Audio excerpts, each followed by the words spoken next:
Hello, friends. Today is December 21st, and our story today, our shorter story today, comes from Denver, Colorado, and it is the story of Glenn McCarty.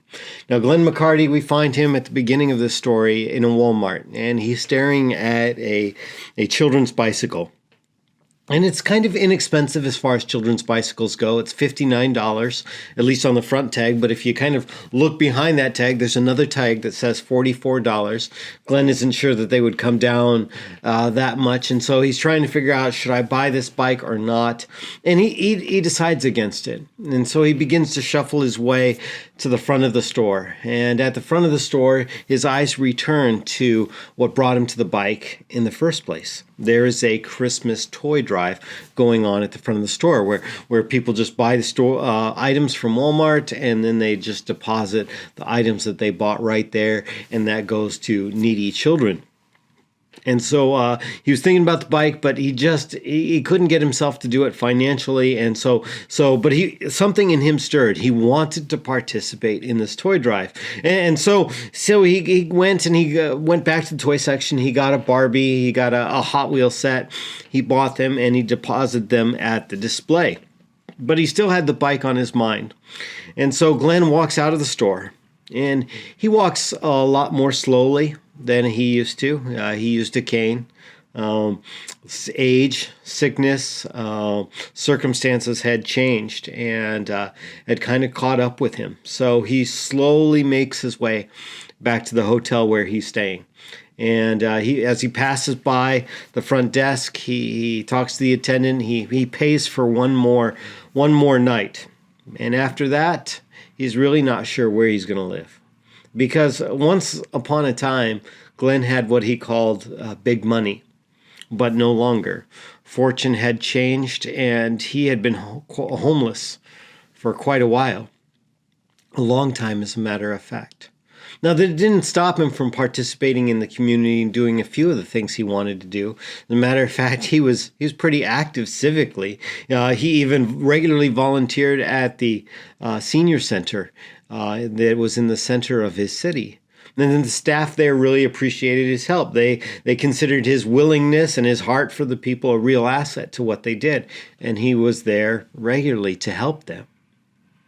So Glenn settles down and he wants to rest. He is tired. He doesn't feel well.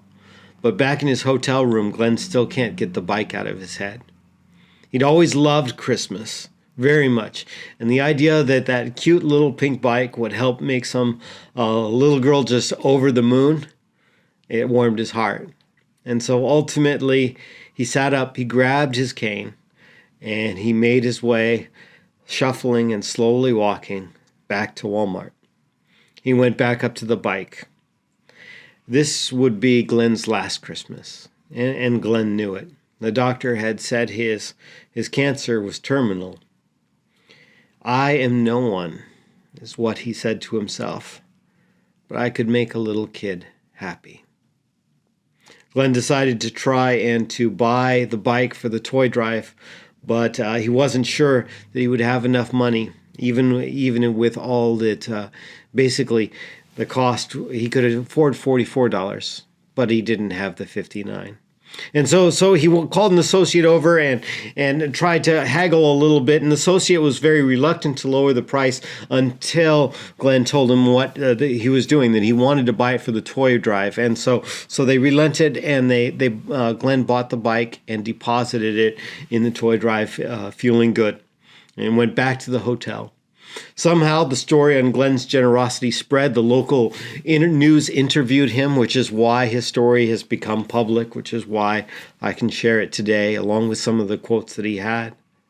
But when it became public, those who knew Glenn were not surprised in the least. One of his acquaintances said this: "That totally sounds like Glenn. It's just amazing. He has a real caring heart and willingness to help people." The doctor was right, of course. The Christmas of 2018 was Glenn's last Christmas. And the news report that summed up Glenn said it very well. That Glenn reminds us that those with the least truly can have the most. Grace and peace to you, my friends. And don't forget the important things this season. Take care.